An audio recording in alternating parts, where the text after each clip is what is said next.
अब मैं अनुरोध करूंगा बिहार के माननीय मुख्यमंत्री श्री नीतीश कुमार जी से कि कृपया आएं और अपने ओजस्वी भाषण को भागलपुर के, बांका और मुंगेर के जनता के बीच रखें।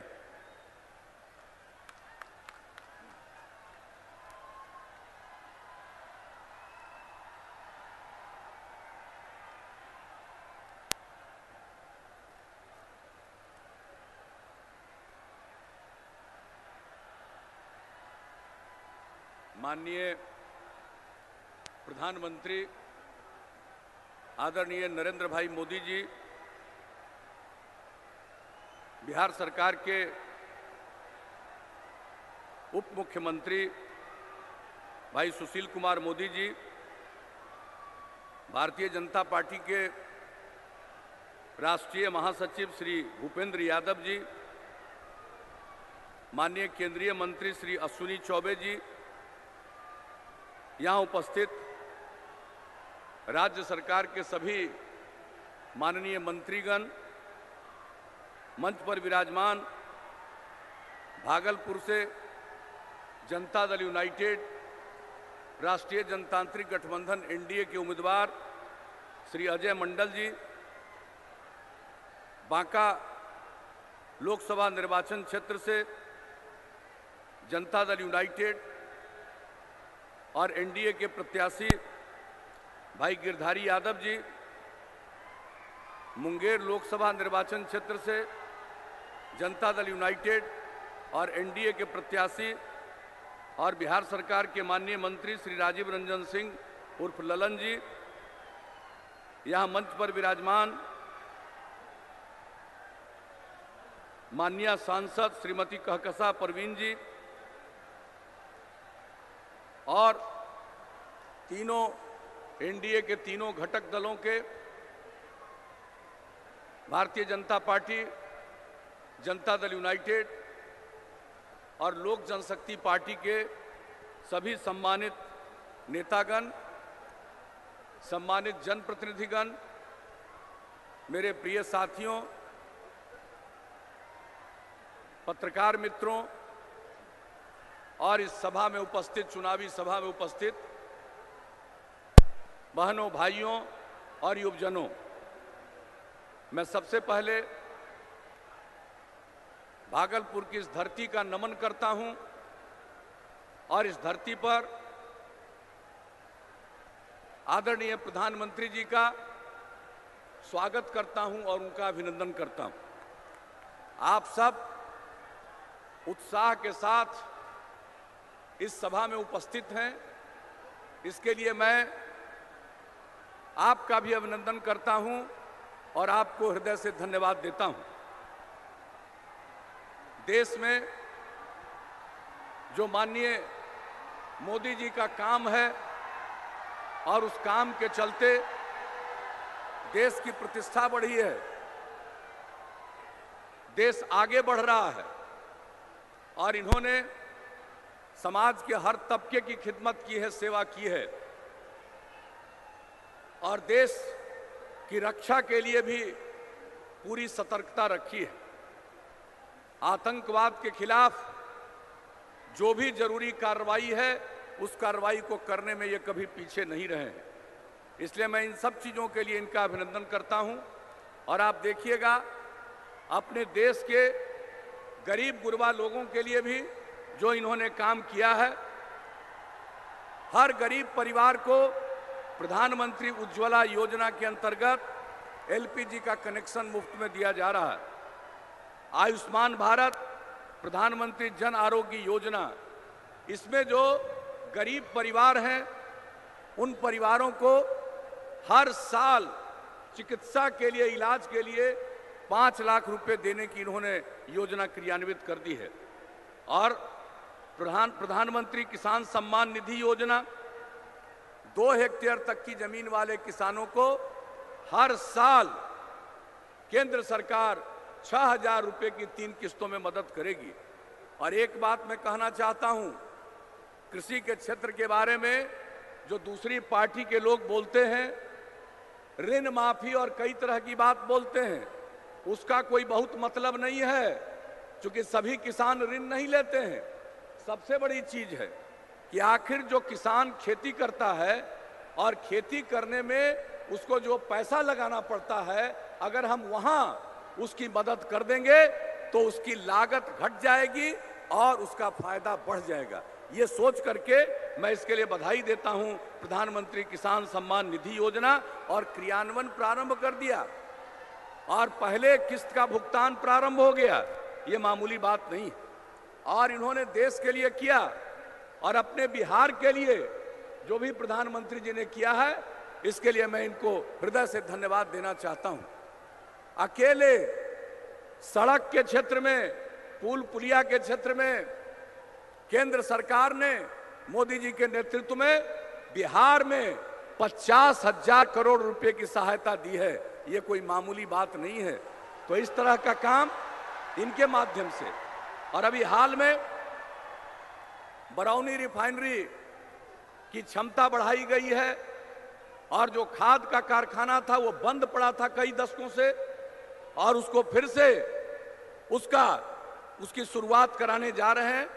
और जो खाद का कारखाना है, नीम लेपित यूरिया का उत्पादन होगा और वो गैस के माध्यम से उसका उत्पादन होगा। एक एक चीज का पटना जो राजधानी है, पूरे बिहार के हर लोगों की जगह है। राजधानी पटना में पटना मेट्रो रेल परियोजना की शुरुआत हो गई और पूरे बिहार में नए मेडिकल कॉलेजेस को खोलने के लिए भी मदद मिली। तो मैं कितनी बातों की चर्चा करूं, एक एक चीज के लिए जो मदद केंद्र सरकार से मिल रही है, मैं इसके लिए इन्हें बधाई देता हूं, धन्यवाद देता हूं। और आप सबसे यही अपील करूंगा कि आपने हम लोगों को काम करने का मौका दिया।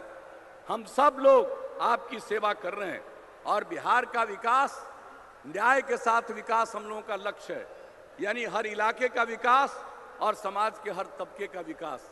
और ये काम जो 13 साल से करने का मौका दिया, आज आप जान लीजिए बिहार का जो विकास दर है देश के किसी भी दूसरे राज्य से ज्यादा है। अब बिहार का विकास दर 11.3% हो चुका है। इस तेजी से हम लोग विकास करा रहे हैं।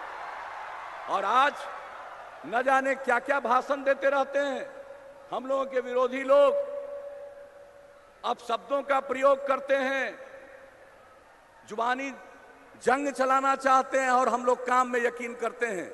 हम पूछना चाहते हैं, बिहार में पति पत्नी का राज 15 साल रहा और उसके अंतिम काल में 2004-05 में बिहार का बजट कितने का होता था? 23,885 करोड़ का बिहार का बजट होता था एक साल का, यानी 24,000 करोड़ रुपए से भी कम। और आपने हम लोगों को काम करने का मौका दिया है, तो आज बिहार का बजट 2 लाख करोड़ रुपए से भी ज्यादा का एक साल के अंदर पूरा हो गया। तो हम लोगों ने, और इसके अलावे 7 निश्चय के अंतर्गत हर घर नल का जल, हर गांव या टोले में या मोहल्ले में शहरों के पक्की गली का निर्माण और नाले का निर्माण, ये काम हम लोग कर रहे हैं पूरे बिहार में। और केंद्र सरकार की योजना है स्वच्छता अभियान, हर घर शौचालय, और हम लोगों ने 7 निश्चय में भी उसको रखा है। और इस साल जो बापू जयंती है 2 अक्टूबर 2019 को, उस दिन तक पूरे बिहार में हर घर शौचालय का काम हम लोग पूरा करा देंगे, ये आप जान लीजिए। और इसके अलावे छात्रों के लिए, छात्राओं के लिए हम लोगों ने जो नए इंस्टीट्यूशन खोलना, स्टूडेंट क्रेडिट कार्ड की योजना, यह सब तो काम कर ही रहे हैं। और उसके अलावे हमने क्या कहा था, महिलाओं को उनके सशक्तिकरण के लिए 35% आरक्षण राज्य की सेवाओं में हम लोगों ने दिया है और पुलिस सेवा में भी 35% आरक्षण। पहले आपको नजर नहीं आती थी महिलाएं पुलिस बल में, और अब बिहार के पुलिस बल में जितनी महिलाएं, जितना प्रतिशत है देश में सबसे ज्यादा है। अब बाहर भी देखते हैं और यहां भी गौर से देख लीजिए, महिलाएं पुलिस बल में हैं। तो एक एक जगह महिलाओं के सशक्तिकरण के लिए भी हम लोग सारा काम कर रहे हैं। और बिहार की क्या हालत थी, अंधेरे में रहना पड़ता था, लालटेन का सहारा लेना पड़ता था और हम लोगों ने तय किया हर घर बिजली का कनेक्शन दे देंगे। लक्ष्य था 31 दिसंबर 2018 का और उसको पूरा कर दिया हम लोगों ने 25 अक्टूबर 2018 को। अब हर घर बिजली का कनेक्शन पहुंच गया। पहले बिजली कितनी आती थी बिहार में? 700 मेगावाट और अब बिजली की आपूर्ति कितनी हो रही है?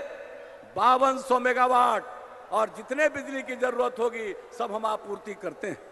तो अब अंधेरा खत्म हो गया, रोशनी आ गई, बिजली हर घर में आ गई और लालटेन की जरूरत खत्म हो गई पूरे बिहार में। अब इसकी कोई आवश्यकता नहीं। इसलिए हम सब लोग इस तरह का काम कर रहे हैं और एक नहीं, हम सब यहां पर आदरणीय प्रधानमंत्री जी को सुनने के लिए आए हैं।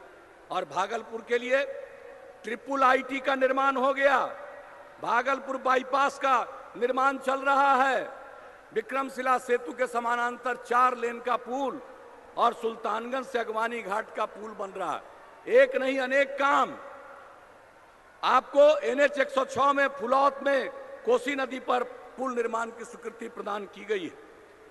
भागलपुर में नमामि गंगे एवं स्मार्ट सिटी प्रोजेक्ट के तहत पेयजल आपूर्ति योजना का कार्य प्रगति पर प्राक्कलित राशि 389 करोड़ 78 लाख रुपए की है।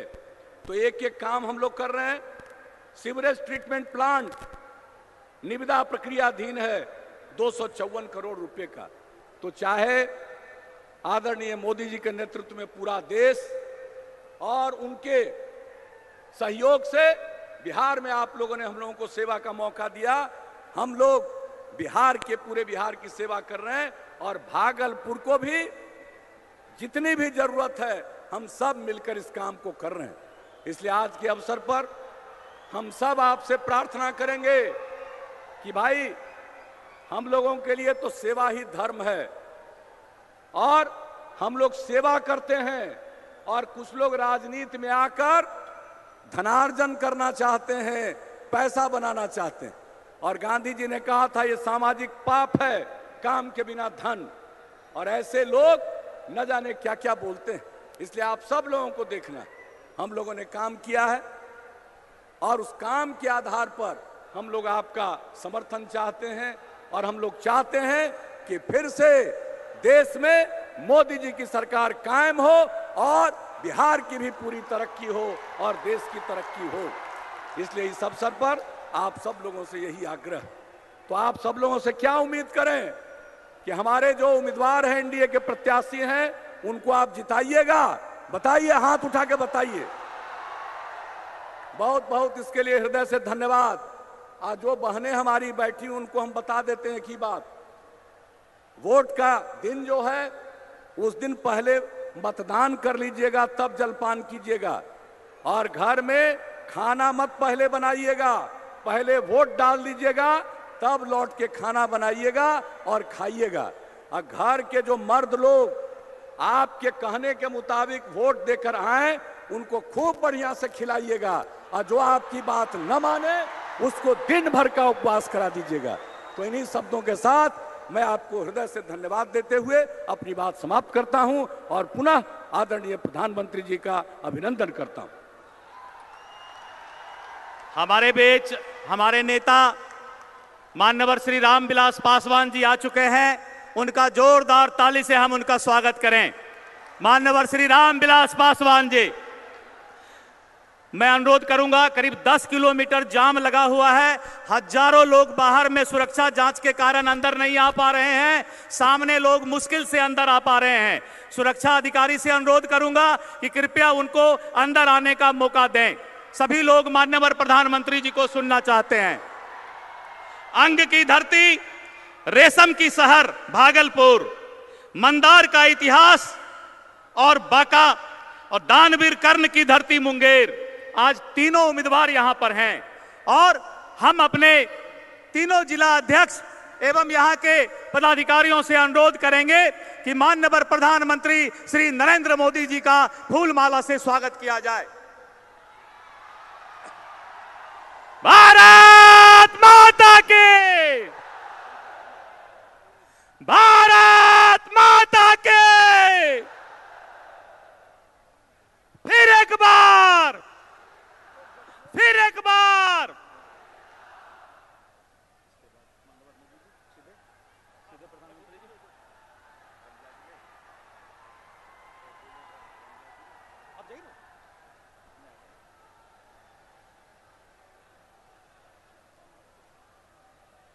अब मैं जिनका इंतजार था आपको, हमारे माननीय प्रधानमंत्री पूरे विश्व के आज पटल पर जो भारत का नाम ऊंचा करने का काम किया है, वैसे हमारे माननीय श्री नरेंद्र मोदी जी हमारे बीच हैं। हम उनसे अनुरोध करेंगे कि आप भागलपुर, बांका और मुंगेर के जनता को अपना ओजस्वी भाषण दें।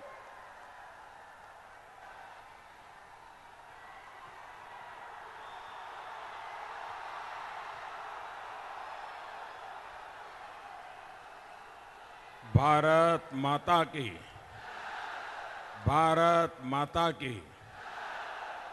ये जो लड़के वहां चढ़े हैं उनसे मैं प्रार्थना करता हूं, आप नीचे आइए। देखिए, आपका नुकसान मेरा नुकसान है, प्लीज आप नीचे आ जाइए।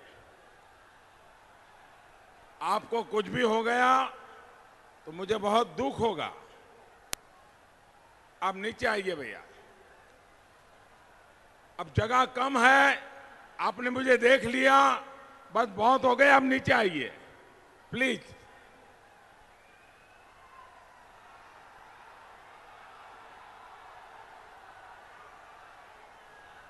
आपने मेरी बात मानी, इसलिए मैं आपका बहुत आभारी हूं। अभी एक दो रह गए यहां पर। हाँ,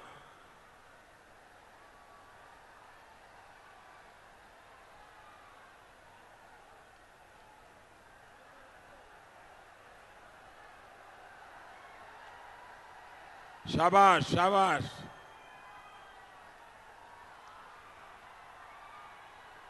मंच पर विराजमान बिहार के लोकप्रिय मुख्यमंत्री भाई नीतीश जी, केंद्र में मंत्रिपरिषद के मेरे साथी श्रीमान रामविलास जी, बिहार के उप मुख्यमंत्री श्रीमान सुशील जी, मंच पर विराजमान सभी सांसदगण, संसद के सभी उम्मीदवार, मंत्रिपरिषद के सदस्य, सभी वरिष्ठ नेतागण और विशाल संख्या में पधारे हुए मेरे प्यारे भाई और बहनों,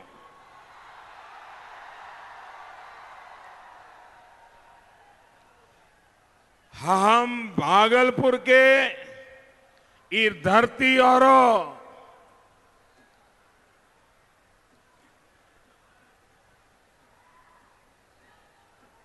अपने सबके प्रणाम करिए छिए। दानवीर कर्ण की कर्म भूमि को मैं नमन करता हूं।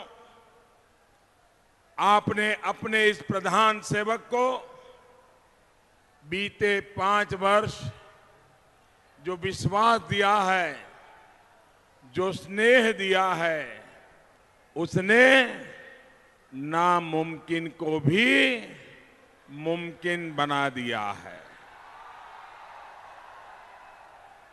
इन 5 वर्षों में ऐसे ऐसे काम हुए हैं जो पहले कोई सोच भी नहीं सकता था। साथियों, 70 साल तक आपने लाल बत्ती की रौब को बढ़ते देखा, लेकिन गरीब के घर बत्ती जले इसकी चिंता पहले किसी ने नहीं की। आज एनडीए की सरकार पूरे देश में कर रही है और बिहार में गरीब के घर में भी बत्ती पहुंच गई है। आपके इस चौकीदार ने लाल बत्ती हटाई और गरीबों के घर सफेद बत्ती जलाई है। बड़े बड़े फार्म हाउस वाले, महल जैसे बंगले बनाने वाले, नामी बेनामी संपत्ति खड़ा करने वाले बहुत नेताओं को आपने देखा है। उनसे अलग आपके इस चौकीदार ने आपके चूल्हे चौके का ध्यान रखा है। साथियों, गरीब को पक्का मकान, गरीब के घर पर रसोई गैस देने का काम भी पहले नामुमकिन लगता था। इसे मुमकिन बनाने का काम भी इसी प्रधान सेवक ने किया है। नेताओं को अपने आंगन तक चकाचक सड़कें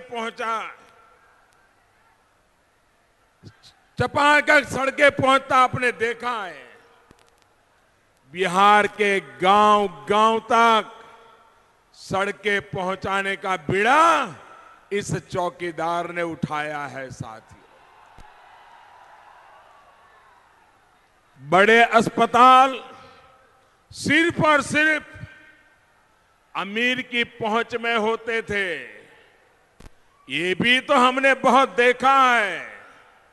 लेकिन गरीब भी आयुष्मान हो सकता है, उसको भी 5 लाख रुपए तक का मुफ्त इलाज मिल सकता है। इसे मुमकिन होते हुए भी आपने देखा है। साथियों, जब मैं आयुष्मान भारत की योजना बना रहा था, तब नामदारों की शान और शौकत भी मेरे दिमाग में थी और हमारे गरीब भाई बहनों का दर्द भी मेरे दिल में था। मुझे अपनी भावनाएं इसी बिहार का संतान दिनकर जी की इन पंक्तियों में मिली। दिनकर जी ने लिखा था, रेशमी कलम से भाग्य लेख लिखने वालों, रेशमी कलम से भाग्य लेख लिखने वालों, तुम भी अभाव से कभी ग्रस्त हो, रोए हो? उन्होंने सवाल पूछा है, तुम भी अभाव से कभी ग्रस्त हो, रोए हो?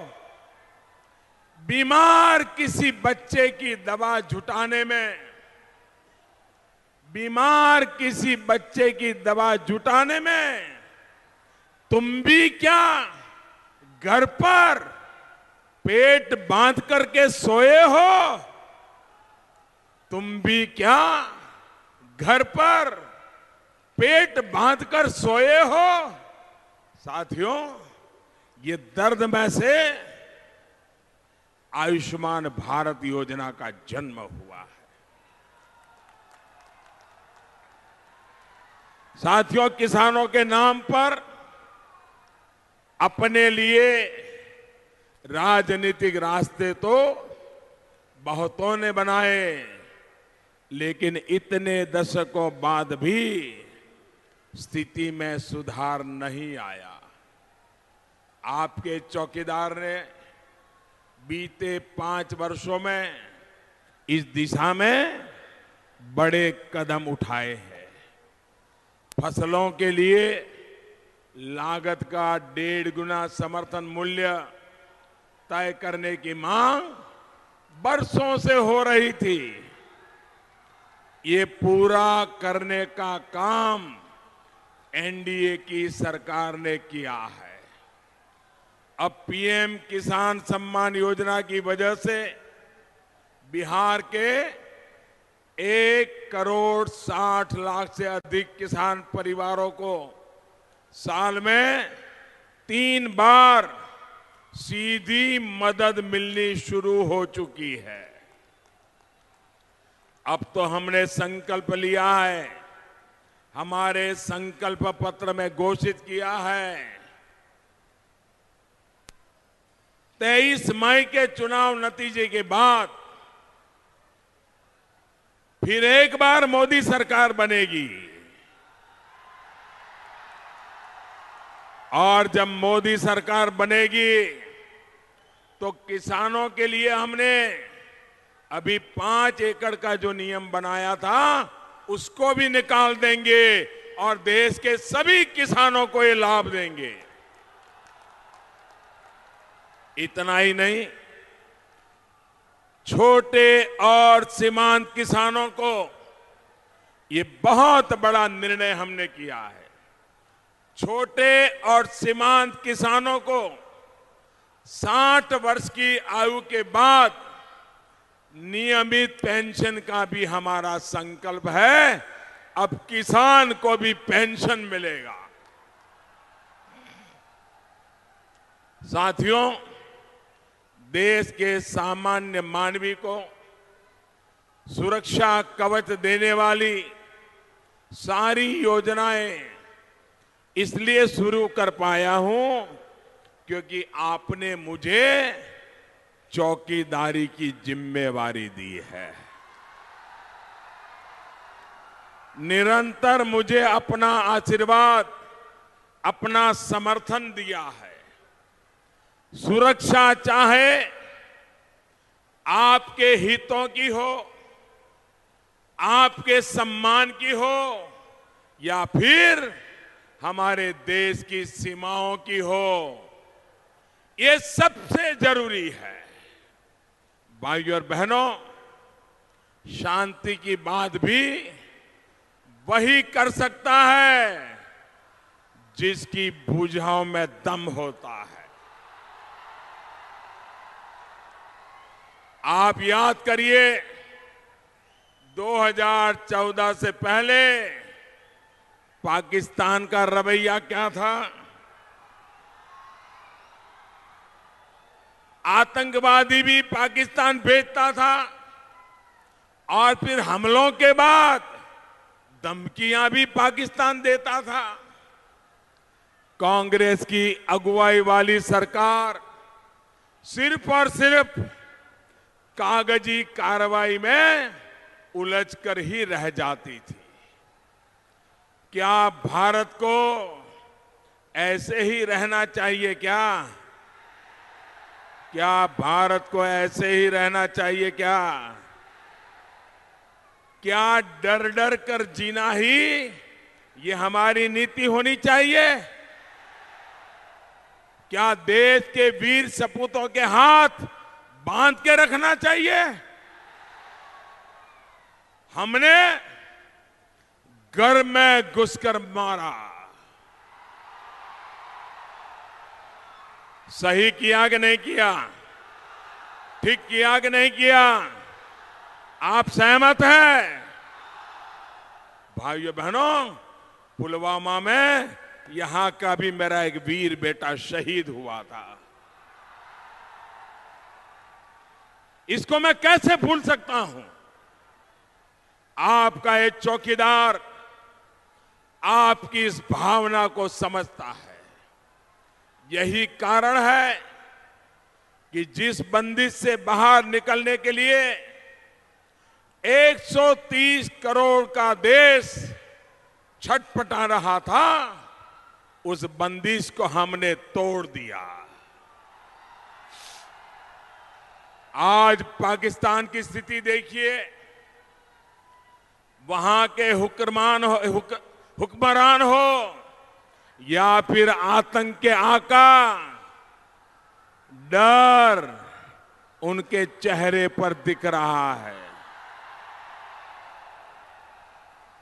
आज वे दुनिया में जा जाकर अपने डर का रोना रो रहे हैं, लेकिन दुनिया में कोई आज पाकिस्तान को घास डालने वाला नहीं बचा है। साथियों, एनडीए सरकार की नीति स्पष्ट है। आतंकवाद से और नक्सलवाद से निपटने के लिए हमारे जवानों को खुली छूट रहेगी। और दूसरी तरफ ये महामिलावटी जो कह रहे हैं कि हमारे जवानों के पास जो विशेष अधिकार है उसको भी हम हटा देंगे। आप सहमत है इससे? क्या हमारे जवानों को निहत्था कर देना चाहिए? क्या हमारे जवानों को असहाय कर देना चाहिए?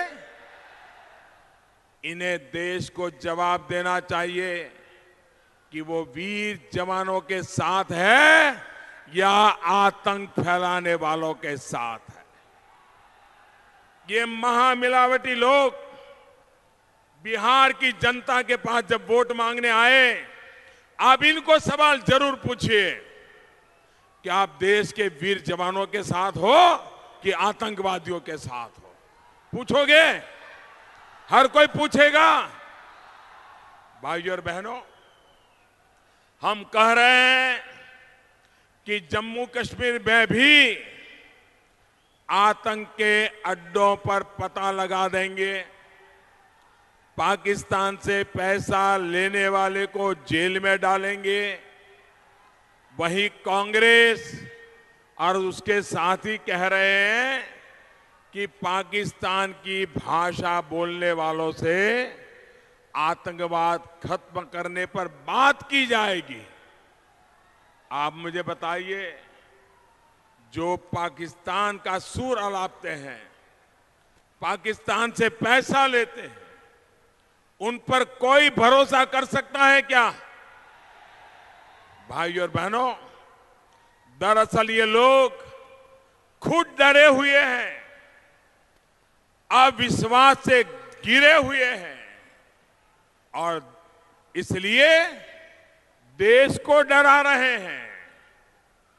महामिलावटी नेता डर फैला रहे हैं कि अगर इस बार फिर से मोदी आ गया तो देश में चुनाव ही खत्म हो जाएगा। मिलावटी नेता ये डर भी फैला रहे हैं कि अगर मोदी फिर से सत्ता में आ गया तो संवैधानिक संस्थाएं खत्म हो जाएगी। मिलावटी नेता डर फैला रहे हैं कि मोदी आरक्षण खत्म कर देगा, जबकि आपका ये चौकीदार बाबा साहब आंबेडकर की आरक्षण की व्यवस्था को मजबूत करने के लिए पूरी ताकत लगा रहा है। गरीब की संतान को 10% आरक्षण का जो प्रावधान किया गया है, वो बिना किसी का नुकसान किए, बिना किसी को छल किए, बिना किसी का हत्या करके किया नहीं गया है। हमने ईमानदारी से समाज में सद्भावना बनी रहे, कोई तनाव पैदा न हो, और हमने रास्ता खोज लिया है। साथियों, इनका डर, इनकी हार, ये इनकी हताशा का सबूत है। इनका डर, इनकी छटपटाहट अस्तित्व बचाने के लिए है। उन्हें डर तो किसी और बात पर का है, लेकिन बताते कुछ और है। साथियों, मोदी जब फिर आएगा तो इनकी भ्रष्टाचार की दुकानें पूरी तरह बंद हो जाएगी। इनके वंशवादी राजनीति के दिन लद जाएंगे। रक्षा सौदों की इनकी दलाली बंद हो जाएगी। गरीबों के नाम इनकी ठगी बंद हो जाएगी। जाति धर्म की इनकी राजनीति बंद हो जाएगी। इन जमानती नेताओं की सीना जोरी भी बंद हो जाएगी। टुकड़े टुकड़े गैंग ही टुकड़े टुकड़े होकर के बिखर जाएगी।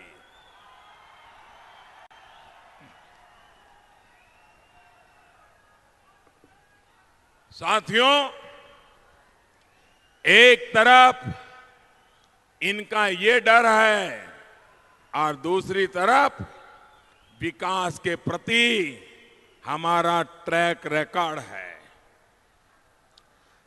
2014 में जब बिहार को, पूर्वी भारत को मैं नए भारत की ऊर्जा का केंद्र बनाने की बात करता था तो अक्सर लोग मजाक उड़ाते थे, हैरान हो जाते थे।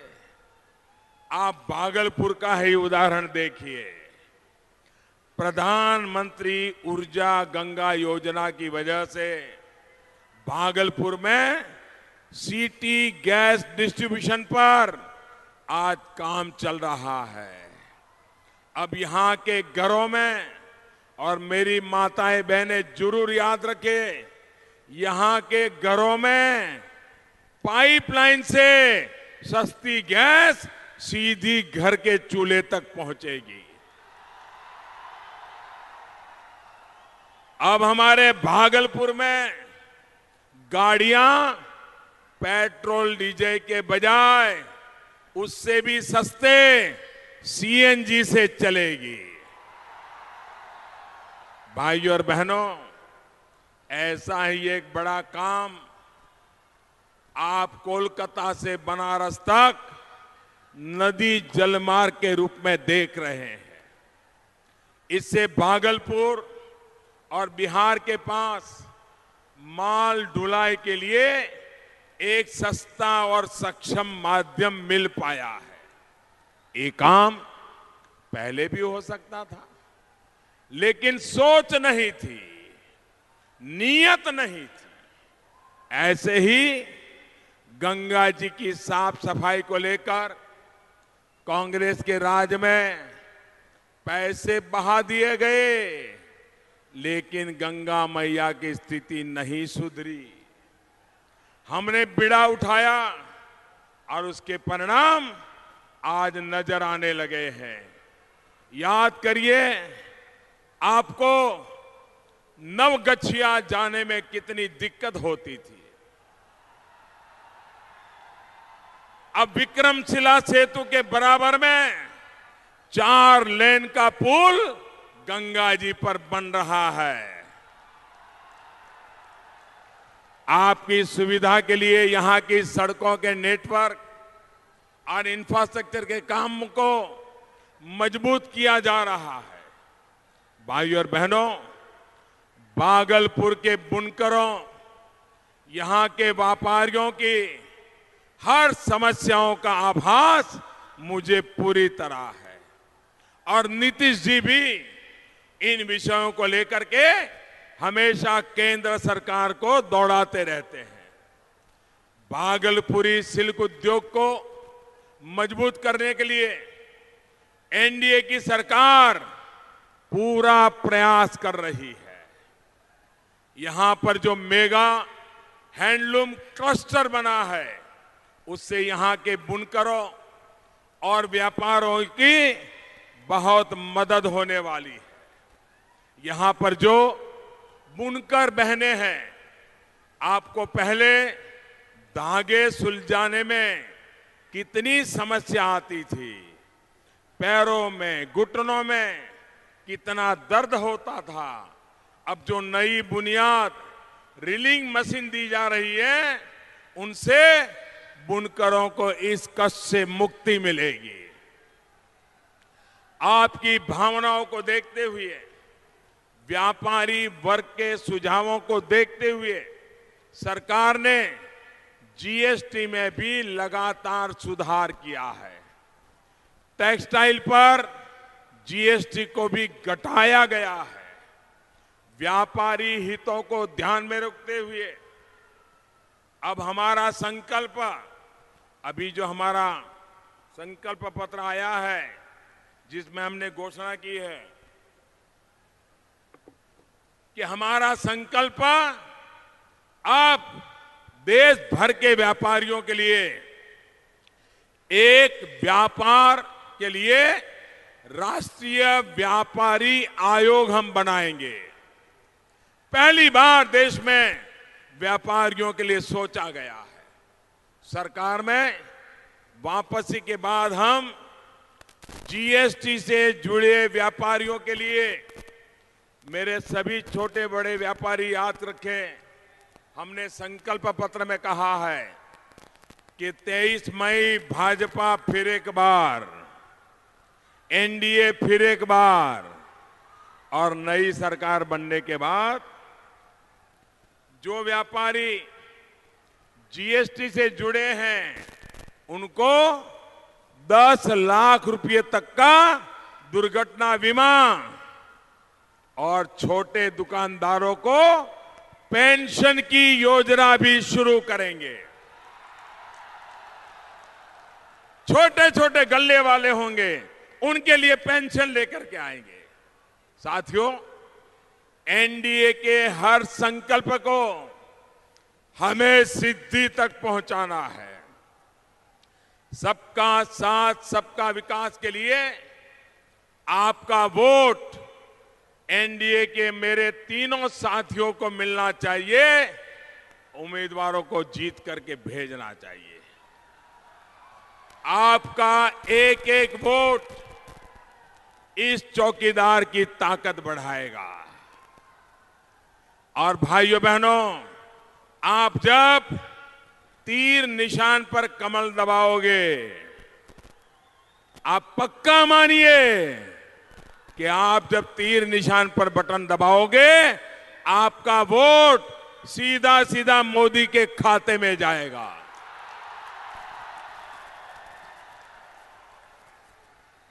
हम सब चौकीदार मिलकर के देश को नई ऊंचाई पर लेकर जाएंगे। मेरे साथ बोलिए, मैं नारा बुलवाऊंगा, आप बोलेंगे चौकीदार। बोलेंगे? पूरी ताकत से बोलेंगे? हर कोई बोलेगा। मैं देख रहा हूं, मैं जब आया यहां तो नीतीश जी को पूछ रहा था कि इतने दूर दूर लोग हैं, क्या उनको सुनाई देता होगा क्या? उन्होंने कहा सारा प्रबंध किया गया है। मैं तो ये भीड़ देख करके ही हैरान हूं जी, ये उत्साह देख करके हैरान हूं। सामने की इमारतों तक लोग हैं। भाइयों बहनों, मैं नारा बुलवाता हूं, आप बोलेंगे चौकीदार। बोलेंगे? गांव गांव छै, गांव गांव छै, शहर शहर छै, बुतरा बतरा, बड़को बूढ़ो, माई बहनिया, चाची पित्यो, जौत जेदियो, दादा दादी, नाना नानी, पीसा पीसी, घरों घरों में, बहियारी में, खलिहानों में, बाग बगीचा, देश के भीतर, सरहद पर छै, इंजीनियर जो, डॉक्टर भी हैं, गुरु प्रोफेसर, मुंशी वकीलों, सौर सिपाही, कलमकार तक, खेतीहार भी हैं, व्यापारी जो, विद्यार्थी सब, भारत माता की, भारत माता की। बहुत बहुत धन्यवाद।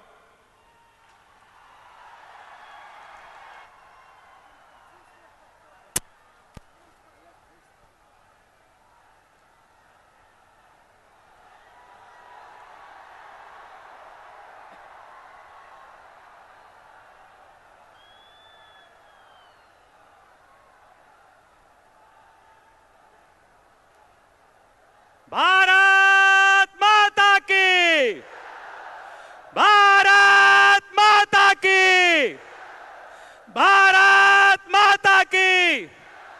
फिर एक बार, फिर एक बार, फिर एक बार, फिर एक बार।